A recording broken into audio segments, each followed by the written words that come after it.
Bismillahirrahmanirrahim. Assalamualaikum warahmatullahi wabarakatuh. Alhamdulillahi rabbil alamin, wassalatu wassalamu ala rasulillahil karim Sayyidina Muhammadin al-amin wa ala alihi wa sahbihi ajma'in wa ba'd.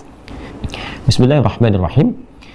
Di antara sekian salat sunnah atau dikenal juga dengan nafilah, kita berikan dua perbedaan ya dari istilah. Jadi kalau disebutkan nafilah, maka itu yang dimaksud perbedaan jenis sholatnya ya. Jadi sholatnya dengan sholat apa?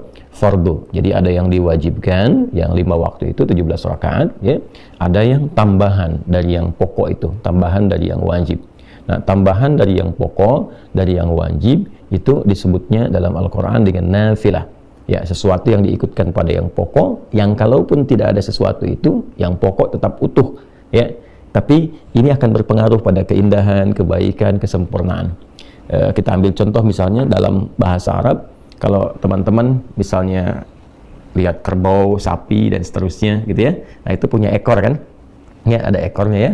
Nah sapi tanpa ekor misalnya kan tetap sapi ya, kelihatan dari rupanya, depannya dan seterusnya, tapi kelihatannya ada sesuatu yang kalau ditambahkan ekor itu terlihat jadi lebih sempurna kan ya, jadi lebih bagus, lebih indah. Nah itu dalam bahasa Arab, tambahan ekor itu kalau dimasukkan itu nafilah namanya ya, nafilah. Baik, jadi sesuatu yang bertambah pada yang pokok, ditambahkan pada yang pokok, yang dengan tambahan itu menjadikan kesempurnaan itu menjadi bertambah, lebih baik, lebih bagus ya, disebut dengan apa? Nafilah. Jadi di dalam Al-Quran kita akan dapati salat yang menjadi tambahan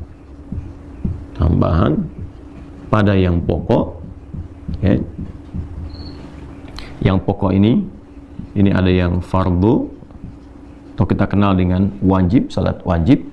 Ini yang 5 waktu 17 rakaat ya. Sementara yang dimaksudkan tambahan dari yang pokok, harap digarisbawahi, bukan menambah bilangan yang pokok ya, dari 5 jadi 6, dari 17 bisa jadi 18 atau 20. Tidak, bukan itu yang dimaksudkan. Tambahan dari yang pokok itu disebut dengan nafilah ya.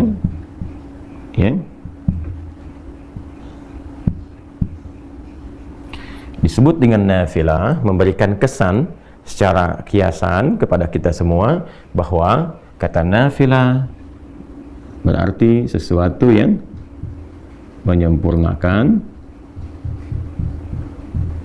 ya. Nanti kita akan bahas sesuatu yang melengkapi, sesuatu yang menambah keutamaan ya. Pelan-pelan. Nah, yang dimaksud menyempurnakan bukan berarti kalau kita sudah sholat pokok selesai semua nggak sempurna ya.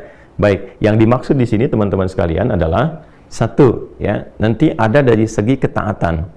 Jadi ketika seseorang menunaikan sholat nafilah di luar sholat yang pokoknya, maka seakan-akan ia menyempurnakan, menambah kesempurnaannya ya dalam hal menaati Allah Subhanahu wa taala, bertambah ketaatannya, lebih sempurna lagi gitu kan. Nah, maka di dalam redaksi hadis-hadis Nabi sallallahu alaihi wasallam ya, misalnya di dalam Sahih Muslim, ketika seorang Arab Badui berkonsultasi pada Rasulullah SAW bagaimana dia harus bersikap ketika dia telah menjadi seorang Muslim ya, ini barangkali juga bisa dijadikan panduan sebagai fikih ya, fikih untuk para muallaf misalnya, atau juga fikih untuk orang-orang yang berada di situasi-situasi tidak ideal ya, untuk menunaikan amalan-amalan yang luas sifatnya ya. Jadi Nabi SAW memberikan pesan kepada orang ini, karena orang Baduy ini ya tinggal di tempat yang tidak biasa, nggak setiap waktu bisa menemukan masjid, nggak setiap saat bisa bangun malam karena dia pindah-pindah, mungkin kena badai, mungkin dingin dan sebagainya. Jadi Nabi mengajarkan kepada orang ini ketika dia bertanya, ya Rasulullah, ajarkan, tunjukkan padaku amalan yang singkat, padat, tapi berpotensi memasukkan aku ke surga kan. Nabi SAW mengajarkan, ya engkau tunaikan sholat yang pokok, Allah mewajibkan kepadamu 5 waktu ya, silahkan tunaikan, illa antatawwa, kecuali engkau ingin menambah ketaatan kepada Allah, ingin menyempurnakan ketaatanmu, tambah lagi, maka silahkan tambahkan tatawwu namanya ya, tambahkan ketaatanmu, illa antatawwa, tatawwa.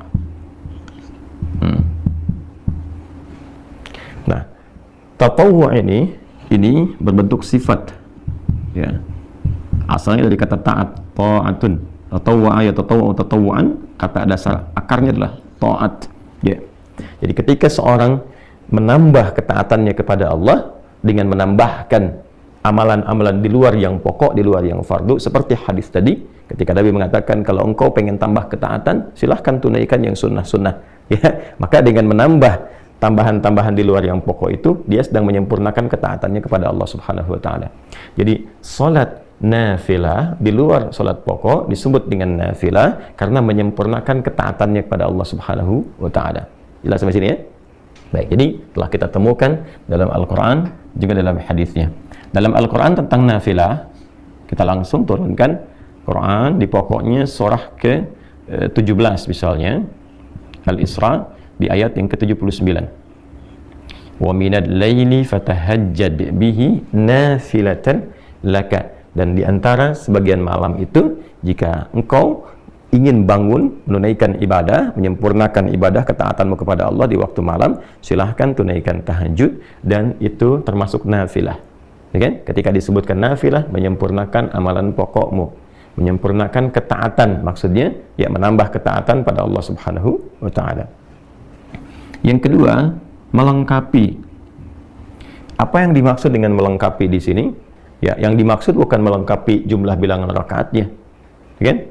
Jadi bukan berarti oh ini ada yang kurang, tambahkan. Jadi kalau saya soalnya lupa sholat subuh, kan? Tadi karena terlalu ngantuk misalnya ditunaikan 1 rakaat dan juga lupa tidak sujud sahwi dan seterusnya, kan? Nah itu babnya berbeda, bukan ditambah dengan sholat sunnah. Ya, nanti ada tambahan-tambahan untuk melengkapi bilangan-bilangan yang pokok itu, ya, entah itu nanti dengan mengulang kembali kalau diduga yang pertama ditunaikan itu memang betul-betul tidak khusyuk, tidak maksimal sehingga mengeluarkan dari sifat-sifat benarnya menunaikan sholat, ya, atau nanti ada mekanisme lain yang tidak sama dengan amalan-amalan yang nafilah. Maka yang dimaksud di sini adalah melengkapi kekurangan-kekurangan sifat, ya, yang terkait dengan satu bisa kekhusyuan, ya kan? Nah, boleh jadi ketika menunaikan sholat tadi misalnya sholat subuh waktu Indonesia bagian barat, ya kan? Ya, ada dari kita 2 rakaat itu dapat khusyuknya misalnya 1,5 rakaat. Nah, sebagiannya ada yang menerawang kemana dan sebagainya, ya kan? Ya, ada yang dapat khusyuknya misalnya 1 rakaat dan sebagainya. Nah, yang menyempurnakan, melengkapi dalam konteks ini kekhusyuan yang dimaksudkan, sehingga pahala yang didapatkan ya tetap disempurnakan dengan amalan-amalan ini, kurangnya dicari dengan nafilah, kurangnya dicari dengan nafilah. Nah, inilah fungsinya, disebut dengan nafilah, menyempurnakan, melengkapi ya nilai-nilai yang terdapat dalam amalan fardu yang dirasakan kurang. Seperti halnya apa? Kekhusyuan, atau juga dalam konteks pahala. Ya. Ya, hadisnya sangat viral sekali. Masih ingat ya? Inna awwala ma yuhasabu bihil abdu yaumal qiyamati as-salah. Ya, sungguh amalan pertama yang akan dihisab di hari kiamat itu, kata Nabi SAW, adalah salatnya. Idza salahat salaha sa'iru amali wa idza fasadat fasada sa'iru amali. Jika salatnya terindikasi baik, maka ini memberikan sinyal yang baik bagi amal-amal lainnya. Namun jika salatnya bermasalah, maka ini memberikan kesan ada persoalan pula di amal-amal yang lainnya. Karena itu nanti kita akan temukan di bab-bab sholat itu dampaknya kepada amalan lain, bahkan kepada perilaku sangat tinggi. Ya, seperti dampak sholat terhadap iman. Itu banyak di Quran, nanti disebutkan sholat bahkan dengan diksi iman. Ya, wa ma kana Allahu liyudhi'a imanakum. Quran surah kedua Al-Baqarah ayat 143 itu kan. Dan Allah tidak akan menyia-nyiakan sholat yang kau tunaikan dengan imanmu. Dan sholat di sini disebut langsung dengan iman. Ya, kemudian juga Nabi mengatakan, ya, al-farqu bainal mu'min wal kafir tarkus shalah. Kalau engkau ingin bedakan antara orang yang punya iman dengan orang yang tidak beriman, ya lihat pada perilakunya, apakah dia mengerjakan salat atau tidak. Nah, jadi ada pengaruh salat kepada aspek keimanan.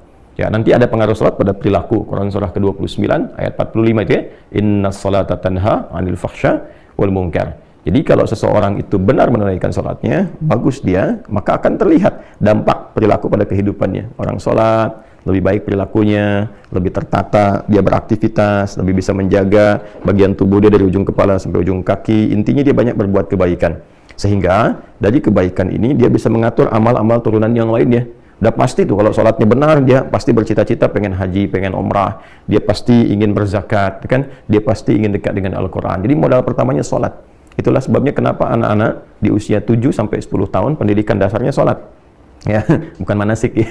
Walaupun tidak salah anak-anak TK, SD diajarin manasik, tapi yang diperkuat sholatnya dulu ya. Sholatnya dulu itu yang fokusnya teman-teman sekalian. Nah, kembali ke sini ya. Dari hadisnya nanti kalau kita akan teruskan, ketika seorang hamba terlihat bahwa dalam sholat pokok yang ia tunaikan itu ada yang kurang maksimal dari kehusyuannya, sehingga pahala yang diraih pun tidak optimal, maka Allah perintahkan kepada malaikat untuk melengkapi itu semua dengan catatan sholat-sholat nafilahnya. Ya. Salat-salat apa? Nafilahnya. Nah, karena itulah kemudian dalam konteks ini salat-salat yang nafilah yang menyempurnakan ketaatan kepada Allah Subhanahu wa taala juga dihukumi dengan sunnah. Nah, sunnah. Jadi kalau kita ngaji ya di turunan bab fikih, khususnya dimasuk di bab usul fikih. Ya, jadi nanti di fikih itu produk hukumnya. Bagaimana kita mengonstruksikan dalil-dalil menjadi sebuah produk hukum. Al-Quran itu kan dalil hukum, hadis dalil hukum. Nanti ada ijma', ada qiyas. Ya, ketika kita mendapatkan satu persoalan, melihat sumber hukumnya. Nah, sumber hukum ini ketika kita ingin meramu ini, ya, mengkonstruksikan persoalannya sehingga mendapatkan dari sumber hukum ini isyarat hukum, maka ilmunya yang mengatur itu fikih namanya. Sehingga keluarlah produk hukum. Apakah ini halal, ini haram, dan sebagainya. Tentu merumuskan ini nggak sembarangan. Ada petunjuknya, di Islam itu lengkap sekali. Jadi ada langsung petunjuknya dari Nabi Shallallahu Alaihi Wasallam. Begini cara merumuskannya, seperti ini cara menetapkannya, menentukannya, dan sebagainya. Dari mulai bagaimana Nabi memberikan penjelasan untuk memahami tafsir Al-Quran, lalu menerangkan kepada kita dan menunjukkan begini menafsirkan dan mempraktekannya lewat hadis, dan setelah itu menguji sahabat bagaimana kemampuan mengkonfigurasikan dan memitigasikan persoalan-persoalan untuk diberikan pandangan hukum. Ya, seperti kasusnya sahabat Mu'adz bin Jabal radhiyallahu taala anhu ketika beliau diutus ke Yaman oleh Nabi sallallahu alaihi wasallam untuk menyampaikan dan menebarkan risalah Islam. Maka kepada Mu'adz bin Jabal Nabi mengetes beliau sebelum berangkat, ya, mencoba untuk mengkonfigurasikan pemahamannya benar nggak ketika berangkat ini, dites dulu. Nah, itulah tugasnya para dai sebelum berangkat tuh lengkapi diri dengan pengetahuan, kemampuan juga untuk memahami sumber-sumber hukum Islam. Ya, sehingga Nabi memastikan kalau engkau nanti ingin memutuskan perkara bagaimana caramu melakukannya. Maka kata Mu'adz, saya akan melandaskan semua apa yang akan saya jawab. Itu pertama saya lihat sumber hukumnya dari Al-Quran. Ya, setelah itu dari mana? Ya, dari hadis. Setelah itu kalau engkau ingin memutuskan itu, engkau tidak dapat langsung lihat dalilnya spesifik di Quran, juga di hadis bagaimana? Ya, ana ajtahidu bira'i, kata beliau, saya menggunakan pendekatan, ya, pemahaman saya yang bersumber dari Al-Quran dengan hadis. Jadi dikonfigurasikan, oh ini seperti ini nih memahaminya. Ini ada ayatnya, ini ada hadisnya, lihat isyaratnya kemana, begini hukumnya. Dan nanti yang luar biasa membaca itu ya untuk merumuskan pola hukum di turunan fikih sehingga menjadi kaidah-kaidah fikih, diantaranya Al-Imam Asy-Syafi'i dengan kitabnya yang sangat terkenal yaitu kitab Ar-Risalah yang dikodifikasikan, dibukukan dari hasil surat menyurat beliau. Ya, dengan seorang pembesar yang meminta petunjuk, dijawab, minta petunjuk, dijawab oleh Imam Syafi'i, lantas itu kemudian dibukukan. Yang sebelumnya didahului juga oleh Imam Abu Hanifah, memberikan isyarat-isyarat qiyas nanti. Ya, karena di tempat beliau beraktivitas di Irak itu karena jauh dari Madinah, maka pendekatan ra'i, ya, rasionalitas itu lebih banyak. Jadi kalau kita lengkap di Islam tuh, kalau ingin belajar spesifikasi tentang turunan sumber hukum dalil, ada Imam Malik misalnya, rahimahullahu ta'ala, yang tumbuh berkembang sampai wafat di Madinah, imamnya Madinah, Imam Darul Hijrah. Kalau kita ingin belajar tentang logika dalam agama, bagaimana memahami ini secara logika, bagaimana memahami hukum ini secara pendekatan logika, maka ada Imam Abu Hanifah An-Nu'man. Ya, kalau kita ingin menggabungkan keduanya, ada Al-Imam Asy-Syafi'i. Nanti muridnya Imam Asy-Syafi'i ada Imam Ahmad bin Hanbal. Jadi lengkap, di kita tinggal merujuk, memilih, melihat, dan melengkapi keseluruhannya. Kembali ke sini, maka nanti ya dalam pendekatan ilmu fikih ada turunan usul fikih. Nah, di situ kita akan temukan ya di antara definisinya. Karena nanti ada perbedaan antara hadis dengan sunnah di ilmu hadis, fikih, dan usul fikih. Ya, kalau di hadis nyaris keduanya sama, dibedakannya dengan kurikulumnya saja. Semua yang bersandar dari Nabi Sallallahu Alaihi Wasallam, baik perkataan, perbuatan, sifat, dan sikap, disebut dengan hadis. Ya, kalau itu kemudian dijadikan jalan hidup untuk diikuti, disebut dengan sunnah. Perkurikulumkan jadi apa? Jadi sunnah. Ya, kemudian ketika masuk kepada aspek hukumnya yang saat dikerjakan, ini ya, dia mendapatkan pahala. Nah itu yang sering kita dapati kan, kalau tak mampu melakukan itu karena uzur tertentu pun tidak berdosa, ya kan? Jadi terjemahannya lebih enak seperti itu. Kalau dikerjakan mendapatkan pahala, artinya ada tambahan di sini, ini poinnya, ya kan? Kalau tak mampu dilakukan karena uzur tertentu, maka maka tidak menjadi dosa, nggak apa-apa gitu. Ya, tapi kalau bisa Anda kerjakan, maka mendapatkan potensi apa? Pahala. Ini gambarannya. Jelas ya?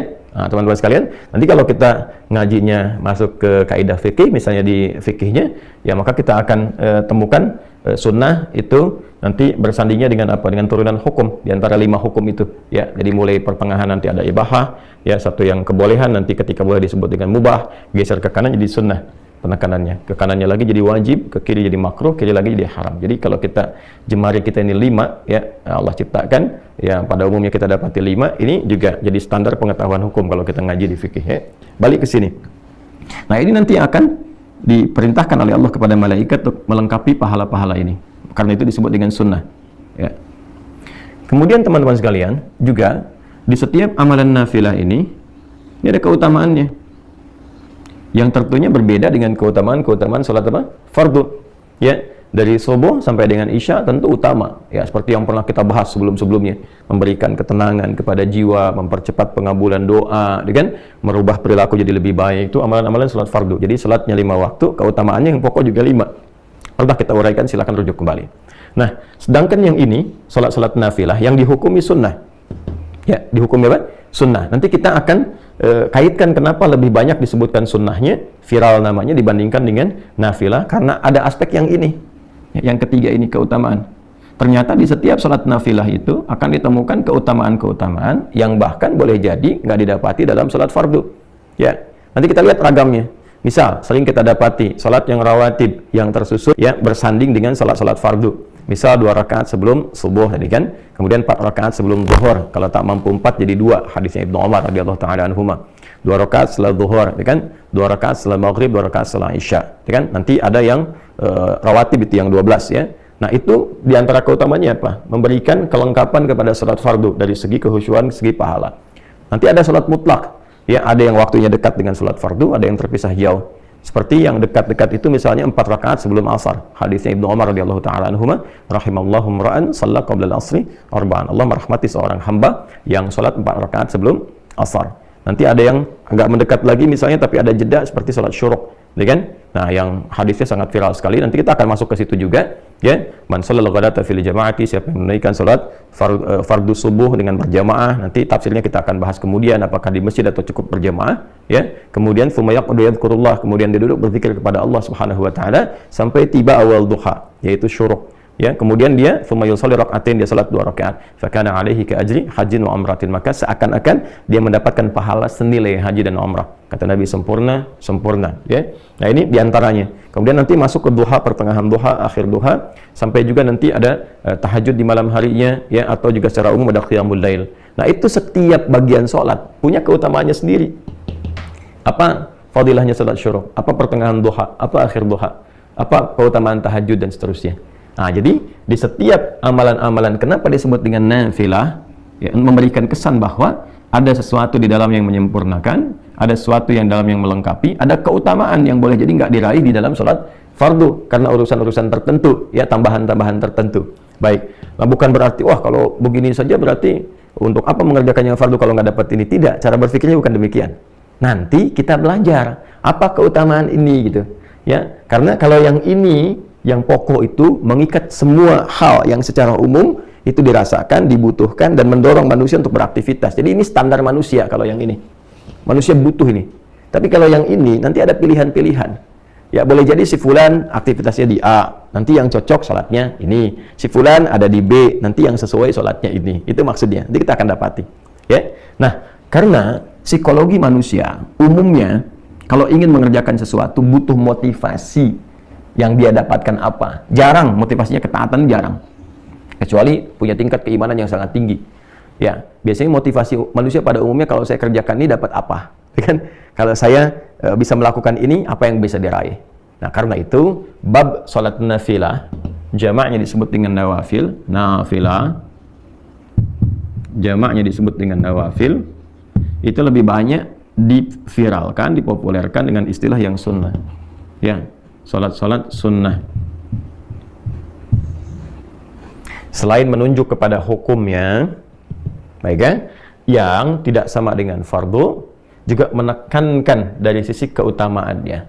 Ya, baik itu pahala, menambah kehusuan, juga keutamaan-keutamaan yang bisa didapatkan secara spesifik. Jadi, kalau kekinian misalnya, kamu kerjakan tahajud ya itu kan sunnah. Tarawih apa itu kan sunnah. Kenapa memviralkan sunnah di kalangan para ulama? Untuk memberikan kesan bahwa sekalipun ini bukan yang pokok, tapi itu ada keutamaannya loh. Ya kan?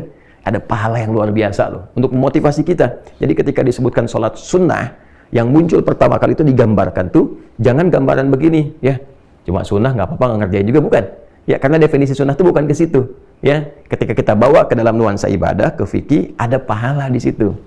Yang kalau nggak dikerjakan, saya kan, atau sengaja misalnya tertinggalkan atau mungkin nggak mengerjakan sama sekali, bukan dengan maksud mengabaikan. Jadi kalau mengabaikan jadi dosa. Ya, dalam arti yang nggak ditunaikan saja.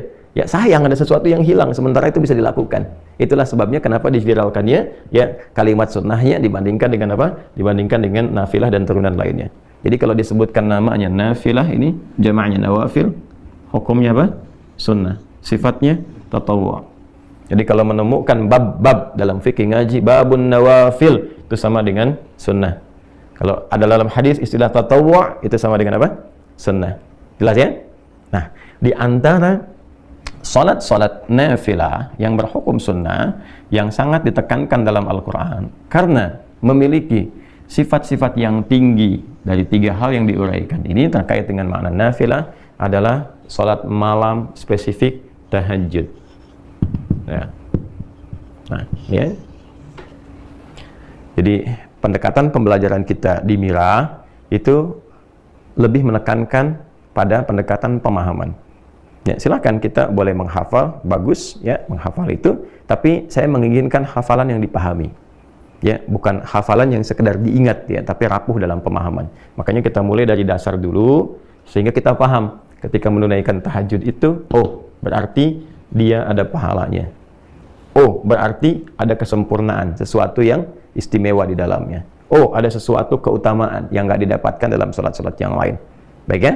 Nah, jadi di antara yang sangat ditekankan dalam Al-Quran untuk menunaikan sholat nafilah dari sekian banyak ragam sholat dan disebut dengan nafilah adalah tahajud. Baik, dalilnya Quran surah 17 ayat 79. Wa minal laili, kan? Baik, wa minal lail fatahajjad bih. Nah, nafilatul lak kita temukan katanya nafilatul lak. Ya. Wa minal laili, dan dari sebagian malam ya, fatahajjad, maka bergegaslah engkau untuk bangun menunaikan tahajud. Nafilah, kita temukan kata nafilahnya. Ya. Sekalipun sholat itu bukan sholat yang pokok yang ditetapkan untukmu. Ya, itulah bagaimana Allah sangat memahami dan mendetil pada keadaan hambanya, karena memang Allah penciptanya. Ya, tidak semua hambanya memang ya memiliki motivasi yang mendorong ia untuk bisa bangun di malam hari menunaikan sholat. Karena itu Allah memberikan tugas kepada kita yang pokok itu, yang umumnya seluruh hamba itu secara general bisa melakukannya. La yukallifullahu nafsan illa wus'aha. Nah, di atas yang pokok ini kita diminta untuk menambah ketaatan. Ya, optimalkan nih karunia yang Allah berikan. Di waktu malam itu juga ada keutamaan-keutamaan buruk, ya kan? Tingkatkan ketaatan dirimu, tingkatkan kemampuanmu, maka ditempatkan hukumnya sunnah, ya, amalannya nafilah, supaya juga tidak terlampau memberatkan kepada hambanya, tapi memotivasi untuk mengajar bagi siapa yang ingin mencapai keunggulan. Oke? Okay? Nafilatul lak, sekalipun itu hanya nafilah, ya untukmu, laka, ya untuk kita hamba-hamba Allah pada umumnya. Kalau ke Nabi itu berbeda pendekatannya. Jadi ini yang di luar Nabi, kepada kita pada umumnya. Tapi nanti ada keutamaan-keutamaan di dalamnya, kata Allah. Ya, yang akan diterangkan setelahnya. Jadi yang pertama, kita jelaskan dulu status tahajud itu, teman-teman sekalian. Statusnya masuk dalam kategori nafilah. Hukumnya apa? Sunnah. Dan memberikan isyarat pada tambahan tatawwu, tambahan sifat taat di hadapan Allah Subhanahu wa taala. Artinya, berbahagialah ketika Anda mampu bangun di malam hari untuk menunaikan tahajud, berarti Anda dinilai oleh Allah, digolongkan, dimasukkan ke dalam golongan hamba-hamba yang mampu menambah ketaatan. Pertahankan. Jadi berbahagialah ketika bisa bangun malam, artinya Allah sedang memuliakan kita dengan menambah sifat taat pada diri kita. Nah, ini pemahaman seperti ini kalau kita mengkajinya dengan dasar-dasar demikian, itu menambah motivasi. Ya. Namun sebaliknya, ketika pemahaman ini kita tidak dapatkan, ya boleh jadi mungkin bisa memilih yang lain. Ada orang yang begadang hanya untuk nonton bola misalnya, ya, walaupun secara duniawi tidak salah. Tapi kalau di-compare dengan ini kan ada kehilangan sesuatu, sayang, ya kan? Atau mengerjakan aktivitas lainnya. Tapi kalau kita bisa mendapatkan bab ini dengan baik, wah, dapat kesempatan ini. Tiba-tiba ada dorongan untuk menunaikan itu semua, maka berbahagialah, status kita sedang dinaikkan oleh Allah sebagai hamba yang dinilai bertambah ketaatannya, ya kan? Nah, saat yang bersamaan juga kita punya motivasi. Ketika bangun di malam hari, kita terdorong menunaikan itu. Kenapa? Karena nanti kita kejar, oh, ada tambahan pahala nih. Lalu kita lihat ke belakang, apakah sudah merasa sholatnya benar? Ya, dari subuh sampai dengan ke isya, apakah sholatnya sudah merasa khusyuk? Ketika kita merasakan, boleh jadi ada yang kurang sempurna, kita bangun tunaikan. Ya. Dan yang lebih dahsyat, ada keutamaan di dalamnya. Ya, ada keutamaan. Apa di antara keutamaan-keutamaannya? Nanti kita turunkan, ya, setelah kita mengulas dulu bagian ayatnya dari awalnya. Ya. Al-Quran, teman-teman sekalian, sebelum menampilkan kepada kita untuk menunaikan sholat yang dimaksudkan, maka menjelaskan kepada kita 3 hal utama. Ya, 1, penjelasan waktu. 2, aktivitas atau nama amal yang akan dilakukan. Yang 3, menunjukkan keutamaan dan status hukum, ya. Waktu, amal, keutamaan, dan status hukum. Nah, yang menarik teman-teman sekalian, ini cara kita mengkaji. Boleh kita mengkaji dengan pendekatan-pendekatan, misalnya mengawalkan, bisa membahas waktunya dulu, atau kita juga bisa membahas keutamaannya dulu untuk menghadirkan motivasi, lalu setelah itu baru mulai ke teknis dengan menentukan waktu. Bisa jadi demikian. Nah, kita terangkan tadi, selesaikan di pertengahan dulu, ya, khairul umuri awsatuha, hal yang terbaik menerangkan yang tengah-tengahnya dulu, ya. Baru setelah itu kemudian kita masuk kepada 2 pilihan bagian, baik waktu ataupun keutamaannya. Nah, tahajud. Kita masuk ke sini dulu. Apa itu tahajud? Yang terkait dengan waktu seperti yang saya sampaikan. Teman-teman sekalian, tahajud itu asalnya dari kata tahajjada, ya, tahajjadu, tahajjudan. Kita uraikan ke sini. Ya, saya mesti menguraikan dari turunan yang lebih detail, karena kalau saya langsung ke pokok katanya, boleh jadi ada sebagian teman-teman yang mungkin mengawali pembelajaran di ilmu shorof, di tasrif, gitu kan, tidak ke ilmu lughah, ke atasnya belum sampai, ya, tidak ke pokok, sehingga terjadi di situ lompatan-lompatan yang kadang-kadang mungkin dari sebagian teman-teman tidak sampai ke sana, ya, karena alhamdulillah kita kan memulai juga dengan spesialisasi bahasa Arab, gitu ya. Kayak kalau saya bilang nanti langsung dari hajada, boleh jadi yang belajar tasrifnya dari shorof belum ke lughah yang agak ke atas sedikit, menyimpulkan salah misalnya, ya, maka kita urutkan secara agak lebih mendetil. Dari kata tahajjada, ini tahajud. Dari kata tahajjada, ya, tahajjadu, tahajjudan. Tahajjud itu pokoknya dari kata hajada. Ini akar katanya. Hajada. Singkatnya ditambahkan tak di depannya. Kemudian tasydid sebelum akhirnya. Ya. Nah, agak cepat. Hajada ini, akar kata awalnya, akarnya, ini bermakna satu aktivitas, ini amal perbuatan. Satu aktivitas yang dikerjakan di malam hari setelah diawali dengan tidur terlebih dahulu. Ya? Jadi awali dengan tidur, bangun, beraktivitas. Itu hajada pokoknya. Baik, ya?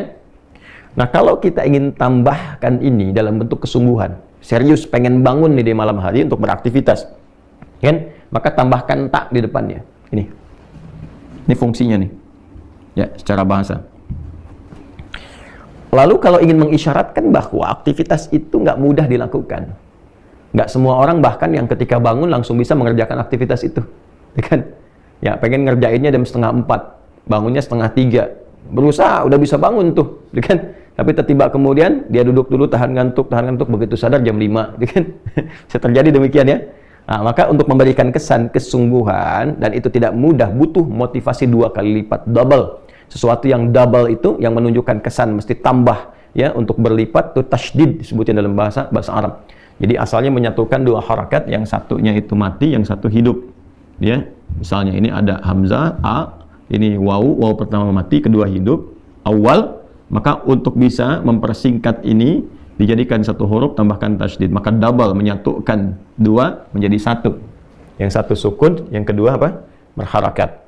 Jelas ya? Ini dari kajian dasarnya. Tapi tasydid juga seakar dengan syiddah, sesuatu yang nggak mudah. Jadi kalau kita ngaji fikih bahasa, kita akan dapatkan biasanya pekerjaan-pekerjaan yang tidak mudah dikerjakan, sehingga butuh motivasi double, 2 kali lipat. Ya, itu secara psikologisnya dia ditambahkan tasydid sebelum akhirnya.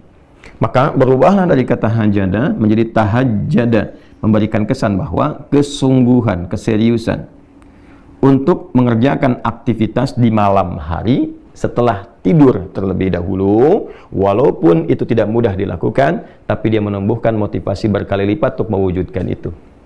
Nah, sifatnya, karakternya disebut dengan tahajud namanya, ya. Tahajud nih. Ini di Quran kembalinya ke sini ke kata kerjanya untuk menunjukkan pekerjaannya. Ya, wa minal laili, dan dari sebagian malam. Minnya sebagian, menunjukkan dua kesan. Ya.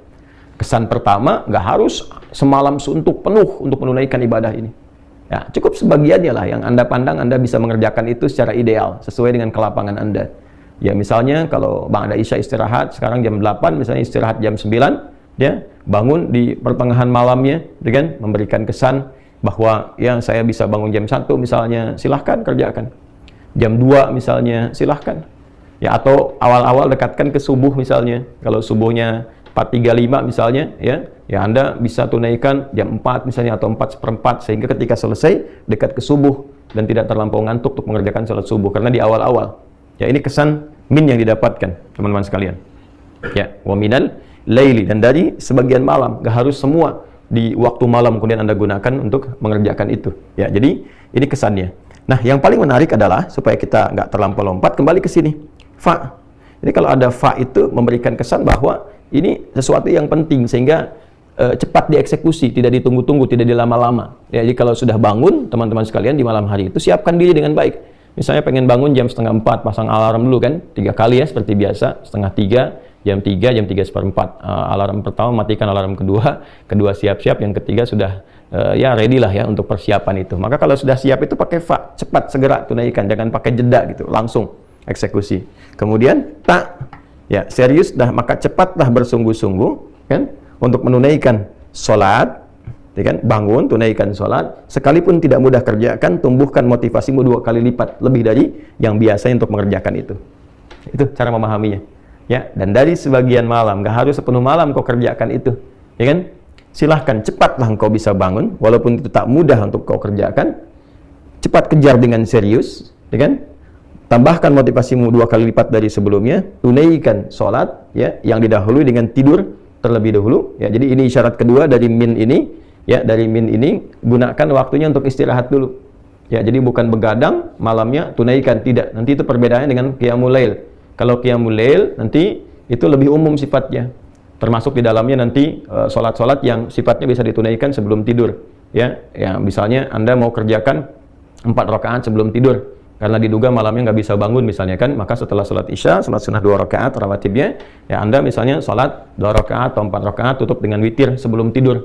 Nah, itu masuknya kategorinya qiyamul lail, bukan tahajud.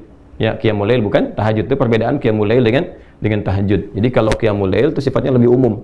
Ya, sholat yang ditunaikan dari mulai ba'da isya sampai menjelang sahar. Ya, karena lail itu waktunya, nah kita masuk sini aja biar kita padukan. Lail, nah waktunya terbentang dari ba'da isya sampai menjelang sahar. Sahar itu waktu singkat ya sebelum fajar tiba. Amalan di waktu sahar disebut dengan sahur namanya. Ya, jadi kalau spesifiknya, kalau ini ba'da isya misalnya 19.45 misal. Kalau ini subuhnya misalnya 4.35, taruhlah 15-20 menit sebelum subuh, 4.15 misalnya, kan? Nah, ini masih masuk kategori lail, kan? Nanti di sahar pun masih boleh ditunaikan sholat sampai menjelang adzan, karena Nabi pun dalam satu riwayat pernah kemudian berhenti di waktu sahar ini, ya kemudian beliau beristighfar jenak sambil miring ke kanan itu kan, sambil rebahan itu. Ya, tapi dalam satu riwayat ditemukan, termasuk dari riwayat Imam Ahmad ya rahimahullah taala, bahwa Nabi menduga sudah masuk waktunya fajar. Kan maka beliau akan rebahan fajar, ternyata masih jauh. Ya, belum masuk waktu fajarnya, maka beliau teruskan dulu sholatnya 2 rakaat lagi, ya. Ya, ini ada kebolehan Nanti ada amalan utamanya. Amalan utama di waktu sahar nanti kita bahas supaya tidak terlampau lompat. Dan dari ba'da isya sampai ke sini lail namanya. Ya, lail, al-lail. Jadi nanti ada pembuka malam. Pembukanya muqaddimatul lail itu disebut dengan maghrib. Masuk lailnya itu isya, ya. Isya nih.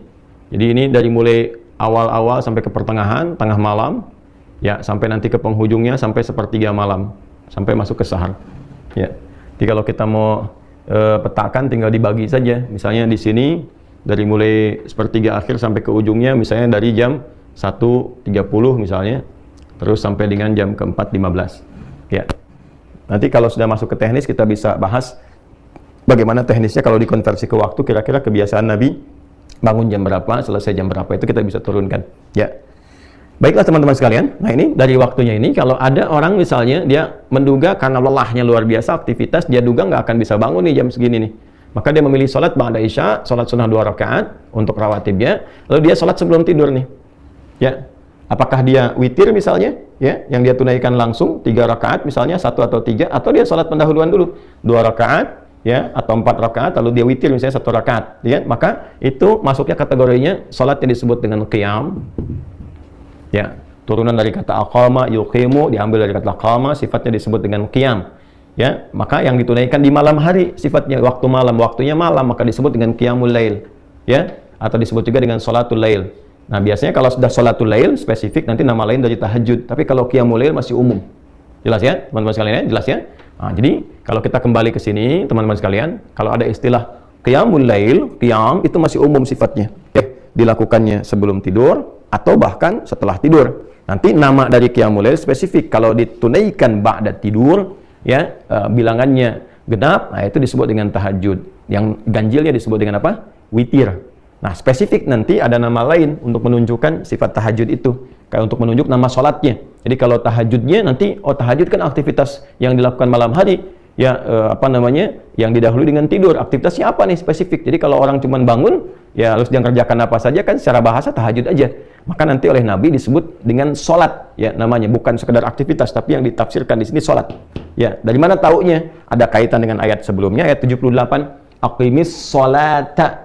Ya, liduluki syamsi ila ghasaqil laili wa qur'anal fajr inna qur'anal fajri kana mashhuda. Nyambung langsung ke ayat 79, wa minal laili, ya. Tunaikan salat yang pokok nih, waktunya diatur kata Nabi. Allah sudah tetapkan waktunya. Dari mulai tergelincir matahari terus diurut sampai ketemu waktu isya. Nanti begitu isya ada malam nih menjelang sahar. Nah, di antara malam itu tunaikan tahajud. Maka yang dimaksud di sini salat, ya. Dari mana tafsiran itu tahu salat selain petunjuk ayat? Nanti hadis Nabi. Misalnya kita temukan dalam Sahih Muslim. Sahih Muslim nomor hadis 749. Temukan juga di Al-Bukhari nomor hadis 990. Termasuk di Al-Muwatta nomor hadis 310.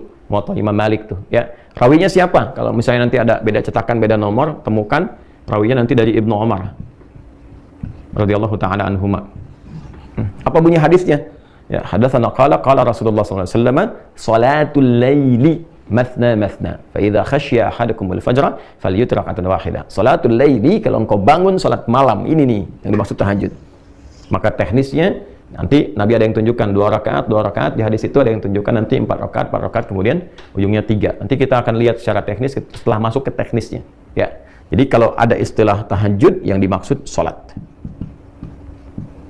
Ya. Waktunya ini didahului dengan tidur, silahkan bangun di pertengahan sampai dengan ke ujung malam. Ini ya. Hukumnya apa? Sunnah. Keutamaannya ada hal-hal yang luar biasa diisyaratkan dengan nafilah. Nah, apa saja rahasia keutamaannya? Setidaknya ada 4 yang paling utama. Baik ya. Yang pertama, langsung kita sambungkan ke ayat masih yang sama, ayat 79 sampai 80. Ya, nanti di ujung 79, di awal 80.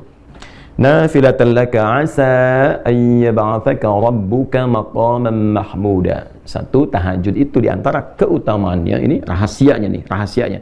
Kenapa saking pentingnya tahajud ini walaupun ibadahnya sunnah, ya, sifat hukumnya, tapi sangat ditekankan di Quran karena ada rahasia di dalamnya. Ada keutamaan yang nggak bisa diraih di sholat-sholat lain, termasuk dalam sholat fardu. Satu, asa ayyab'atsaka rabbuka maqaman mahmuda. Boleh jadi dengan kesungguhan menunaikan salat itu Allah akan menempatkanmu, mengangkatmu, menempatkanmu di tempat yang terbaik. Maqaman mahmuda, tempat atau kedudukan tinggi, karena maqam itu sesuatu yang tinggi, ya, dan terpuji, terbaik. Tempat kedudukan tinggi yang terbaik. Awas, hati-hati ya, dipilihkan oleh Allah yang terbaik. Ya, makom itu, teman-teman, itu punya dua arti spesifik. Bisa dia real, tempat yang tinggi, yang terhormat, ya, atau juga menunjukkan sifat. Jadi dia bukan tempat dalam arti punya ketinggian, tidak. Tapi sesuatu, boleh jadi juga pijakan, tapi dari situ menunjukkan satu perbuatan yang baik yang mengantarkan pada kedudukan tinggi. Ya, seperti Nabi Ibrahim misalnya. Ya, kan kalau kita mau tawaf tuh, ya setelah dari Hajar Aswad, ya kurang jarak, boleh jadi dari situ ada 5 meteran, kan ada makam Ibrahim ya. Ya, makam Ibrahim itu sebetulnya bukan tempat wujudnya kayak kerucut bentuk kubah ke atas, bukan, itu tapak kaki. Tapak kaki. Jadi Nabi Ibrahim alaihissalam itu ketika beliau akan meninggikan bangunan Ka'bah, berpijak, ya, pijakan awalnya di situ posisinya. Itu isyaratnya di Quran surah kedua Al-Baqarah ayat 125. Ya, wa idz ja'alnal baita mathabatan lin-nasi wa amna wattakhidhu min maqami Ibrahim musalla. Jadi pijakan pertama untuk meninggikan bangunan Ka'bah, yang dengan pijakan itu menjadi terhormat, kedudukan beliau tinggi. Saking terhormat tingginya Allah jadikan area itu tempat sholat. Ya, tinggi itu. Jadi kalau kita sudah menemukan maqam, artinya kita katakan kedudukan, tempat tinggi yang terhormat, yang terbaik. Ya. Nah, kenapa kuburan juga disebut dengan maqam? Memberikan kesan kepada kita bahwa, sebelum meninggal, bersikaplah yang baik, yang mulia, sehingga ketika engkau meninggal pun engkau dihormati, engkau punya kedudukan. Ya, makanya orang-orang dulu menyebutnya ke makam yuk, ke makam yuk, ke maqam maksudnya. Ya, yuk lihat orang-orang terhormat, ya, yang dikubur, yang kita datang berziarah ke situ, mendapatkan inspirasi dari ziarah itu, bagaimana menjadi lebih baik, ingat kematian, belajar dari orang wafat ini supaya meningkatkan ketaatan kepada Allah. Jadi semua tuh ada maknanya di Islam tuh. Itu maksudnya. Nah, amalan yang mengantarkan kita untuk mendapatkan tempat kedudukan terbaik dalam aktivitas kita, ya, dan ditempatkan oleh Allah secara langsung, itu tahajud. Ini mahal. Ya, makanya saya sering agak rewel ya pada aktivitas yang sifatnya padat yang kita jalani, baik itu misalnya di bisnis, di diplomasi, di dunia politik misalnya, termasuk juga para ustadz, apalagi ya ustadz pengajar dan seterusnya. Nah, ini amalan yang sangat ideal nih. Ya, di kedudukan tinggi yang terbaik, yang terhormat. Ya, tinggi itu misalnya kalau di bisnis Anda berharap menjadi direktur misalnya kan. Nah, di posisi itu kan tinggi. Tapi terbaik nggak untuk Anda? Belum tentu. Ya. Nah, boleh jadi ketika Anda ada di posisi itu ternyata tempatnya, kedudukannya bagus, tapi situasinya nggak ideal. Ya, ternyata di titik itu ada sesuatu yang bisa menjerumuskan Anda pada kemaksiatan. Mulai misalnya, mohon maaf sekali, ya olahraganya juga udah beda, ya kan? Olahraganya udah, olahraga yang mengantarkan pada maksiat, pergaulannya nggak bagus. Anda belum siap di situ, belum optimal. Maka ditempatkan oleh Allah misalnya di manajer dulu, yang terbaik bagi Anda. Nanti dibimbing pelan-pelan supaya bisa memperbaiki. Nah ini, jadi kedudukan tinggi itu disifati langsung dengan mahmuda, yang ideal buat Anda, yang terbaik, yang bagus, yang pas, yang mendukung ketaatan Anda kepada Allah. Jadi dunianya dapat, akhiratnya diraih. Nanti di situ dibekal lagi supaya naik lagi. Ya. Kemudian apa yang kedua? Waqur Rabbi adkhilni mudkhala sidqin. Ya, dan untuk meraih ini dibimbing oleh Allah cara memulainya. Ya. Maka dibimbing pintu pembukanya. Jadi mengawalinya pun dengan terhormat. Ya, bukan dengan sogokan. Kadang orang pengen kedudukan, nyogok, ya, menipu, ya, dan seterusnya. Sifat-sifat yang buruk lah. Ya, ini banyak hal nih. Ya, sekarang ya kita mencoba menjadi muslim yang baik lah ya. Sekarang mau masuk dunia pendidikan, masuk sekolah kok nyogok. Gimana bisa mendapatkan sesuatu yang terhormat? Anda itu mau dididik di sekolah untuk menjadi pribadi yang baik, tapi mengawali dengan cara yang salah. Ya, masuk kampus nyogok. Sekarang bisa ditemukan berita mau masuk SD aja nyogok gitu kan. Bahkan ada yang masuk TK pun mau nyogok, itu sesuatu yang nggak bagus. Ya, bagaimana mengajarkan sesuatu yang salah dari sejak kecil? Ya, sementara tujuan pendidikan itu meningkatkan iman dan takwa pada awalnya, bukan ilmu dulu. Ya, indahnya di Indonesia itu, yaitu senapas dengan nilai-nilai spiritual, nggak bertentangan tuh. Ya, spiritnya itu spirit beragama. Ya kan, saya sering katakan di Undang-Undang Sisdiknas itu di pembukaannya teman-teman. Ya, di pembukaan pasal menimbang tuh, pasal yang B-nya yang kedua itu, dari beberapa yang ada di situ poinnya, kan ditegaskan. Undang-Undang Dasar 1945 ya mengamanatkan kepada pemerintah untuk mengusahakan satu sistem pendidikan yang meningkatkan keimanan dan ketakwaan kepada Tuhan Yang Maha Esa. Ini iman takwa itu yang paling pembuka, paling utama. Adab itu pembuka utama. Ya, jadi bagaimana Anda mendekatkan seseorang, anak didik ya kepada Tuhan yang Maha Esa, meningkatkan iman dan takwa dengan cara yang bertentangan dengan maksiat. Maka nanti orang yang rajin tahajud itu dibimbing oleh Allah. Kamu naik jabatan tuh nggak harus nyogok. Ya kan? Promosi jabatan tuh nggak harus usaha yang aneh-aneh gitu.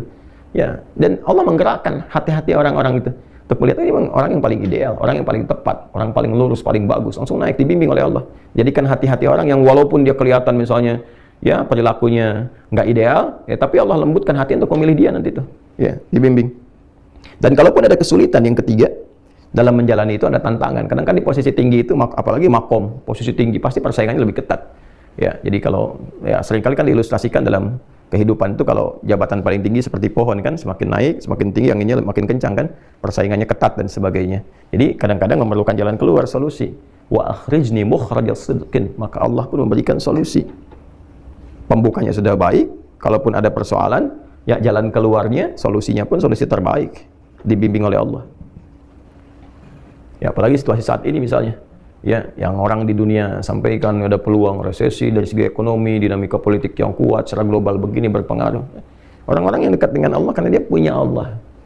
Anda punya harta, Anda bisa berperilaku dengan harta, punya kedudukan, membuat banyak hal ya dengan kebijakan-kebijakan. Tapi kan terbatas, harta bisa habis, kalau nggak ada yang meninggal, harta yang hilang. Kedudukan selesai, pasti berganti, nggak ada yang abadi. Kalaupun Anda pertahankan dan meninggal juga. Tapi kalau kita katakan, saya punya Allah, yang nggak ada batas gitu.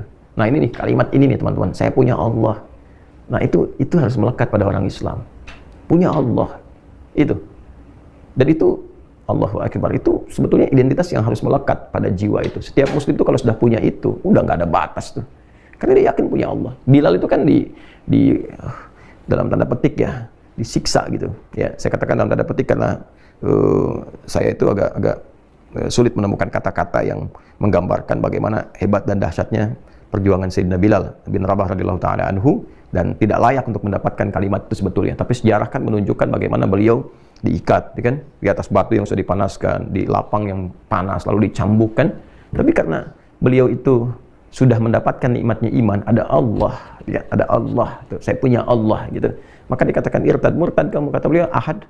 Ahad itu apa? Ya, sifat Allah yang utama kan. Qul huwallahu ahad. Saya punya Allah kok. Jadi dicambuk pun biasa aja, ahad. Disiksa juga saya punya Allah kok. Dan ketika itulah yang terjadi apa? Masya Allah, ketika seseorang mengatakan saya punya Allah, maka Allah langsung bertindak kan, karena kekuatan imannya itu. Maka datang Abu Bakar, dijalankan oleh Allah, dilembutkan, datang ke situ, dibebaskan dari status hamba budak menjadi orang terhormat. Ya dibeli, dibebaskan. Ya, sangat terhormat. Nah ini kalau kita punya prinsip seperti itu, maka insya Allah perbuatan-perbuatan buruk itu akan menepi dengan sendirinya. Tidak ada hal-hal yang buruk yang akan menyertai sesuatu yang didekatkan kepada Allah. Dengan sifat apapun, Anda pejabat, kalau Anda mengatakan saya punya Allah, Anda nggak akan korupsi. Anda menempuh jalan yang benar. Ya, Anda diplomat, birokrat, pebisnis dan sebagainya, pengajar, juga kalau benar-benar ustadz, kiai, habaib dan sebagainya, ya melatih diri saya punya Allah dan melekatkan keimanan pada dirinya dan konfirmasi dengan kalimat Allah itu, ya idza dzukirallahu wajilat qulubuhum, disebutkan nama Allah. Kalau orang mengatakan saya punya Allah, disebutkan nama Allah, ada getaran pada jiwanya. Ya, makin tinggi makin bisa menggetarkan nanti. Maka sumpahnya nggak main-main, ketika demi Allah atau kalimat Allah saja sudah bisa menjatuhkan senjata, pedang dan sebagainya. Ya, kita berjuang dulu pakai kalimat takbir kan, Allahu Akbar, gentar musuh. Ya, Nabi mengatakan Allah, maka jatuh pedang yang sedang mengancam Nabi itu. Itu nggak main-main kalimat itu. Ya. Dan yang terakhir, ya, waj'alni min ladunka sultanan nasira, mendapatkan langsung pertolongan dari Allah. Nah, ini maksudnya tambahan dari yang ketiga. Dia dapat solusi, tapi kadang-kadang di posisi tinggi ini goncangannya nggak mudah, magnitudenya juga kencang. Kadang-kadang ada yang ingin menyingkirkan, menyungkurkan, mencelakakan dan sebagainya. Ya, maka Allah langsung yang menurunkan satu skema untuk menolongnya. Dan ini yang kaitan nanti termasuk dengan surah Yasin dalam konteks pengepungan Nabi Shallallahu Alaihi Wasallam. Ya, Allah kemudian jadikan matanya tak bisa melihat, orang-orang itu ditidurkan, mengantuk. Yang mengepung Nabi 100 orang, pasukan khusus yang kalaupun ada hewan tuh bisa terasa, terlihat dan sebagainya. Tapi ya Allah Subhanahu wa taala berkehendak Nabi melenggang begitu saja dalam keadaan ya 100 orang pasukan khusus pemuda-pemuda terbaik itu dalam keadaan yang tidak sadarkan diri. Ya, ini pertolongan yang Allah berikan. Jadi dalam kondisi-kondisi yang sifatnya padat, aktivitasnya kuat, dan juga tantangan serta dinamikanya juga cukup beragam dan tinggi, maka ada satu amalan, kurang lebih begitulah, yang rahasia amalan ini bisa memberikan pengantar, perlindungan, dan juga penjamin pada kesuksesan yang diharapkan. Amalan itu disebut dengan tahajud. Ya, disebut dengan tahajud karena satu, waktunya dikerjakan di waktu malam setelah beristirahat terlebih dahulu, diawali dengan istirahat supaya lebih fresh, lebih segar ketika bangun di malam harinya. Kemudian yang kedua, tidak mudah melakukan ini karena keutamaannya juga banyak, maka butuh motivasi yang kuat, serius untuk menunaikan. Nah, di antara keutamaannya, yang pertama, Allah akan berkenan mengangkat, menempatkan hambanya yang konsisten menunaikan tahajud dengan baik dan benar ke posisi yang terhormat, yang terbaik, yang ideal untuknya. Kemudian Allah akan berikan bimbingan agar mengawali semua karir kegiatannya dengan cara terbaik, memberikan solusi terbaik, plus melindungi ia ketika ada yang mengancam atau mengganggu ia dalam beraktivitas berkehidupan dengan cara-cara yang Allah kehendaki untuk memuliakan hamba-hambanya. Ya, walaupun cara-cara itu mengantarkan kepada ajal misalnya dan sebagainya, tapi dia akan jadi orang terhormat. Ya, akan jadi orang terhormat yang dikenang, yang baik, yang mulia. Ya, kalau kematian kan kita nggak bisa tolak sesuai dengan ajal. Ya, tapi kita bisa berikhtiar bagaimana cara meninggal secara terhormat, sehingga ditempatkan bukan sekedar di kuburan, di makbarah, tapi di makom yang ketika dizarahi pun dengan cara-cara yang terhormat, menginspirasi dan diteladani. Jadi meninggal pun masih punya jariah gitu. Ya, nah ini gambarannya teman-teman, rahasia sholat tahajud. Nah, pertanyaannya, belum selesai babnya. Nah, kalau sudah bangun, bagaimana menunaikannya? Ya kan? Dari mulai bangun, berwudu, kalau ada janabat mandi, sampai menunaikan sholatnya seperti apa tuh? Ada teknisnya. Nanti kita akan bahas di pertemuan selanjutnya. Ya, mudah-mudahan ada manfaat yang Allah ridhai dan mendorong kita untuk semangat menunaikan, meraih kehidupan yang baik dan akhir yang husnul khatimah insyaallah. Terima kasih terhubung di subuh kali ini waktu Indonesia bagian barat. Semoga Allah rahmati kita semua. Allahumma taqabbal minna innaka antas samiul alim wa tub alaina innaka antat tawwabur rahim. Rabbana atina fid dunya hasanah wa fil akhirati hasanah wa qina adzabannar. Allahumma ya arhamar rahimin irzuqna ni'matat tahajjud fi hayatina ya Allah waj'alna minal mustaqimin fiha ya arhamar rahimin. Wa sallallahu alaihi wasallam Muhammad wa ala alihi wa sahbihi ajma'in. Wa akhiru da'wana subhanakallahumma wa bihamdika nashhadu an la ilaha illa anta nastaghfiruka wa natubu ilaik walhamdulillahi rabbil alamin. Assalamualaikum warahmatullahi wabarakatuh.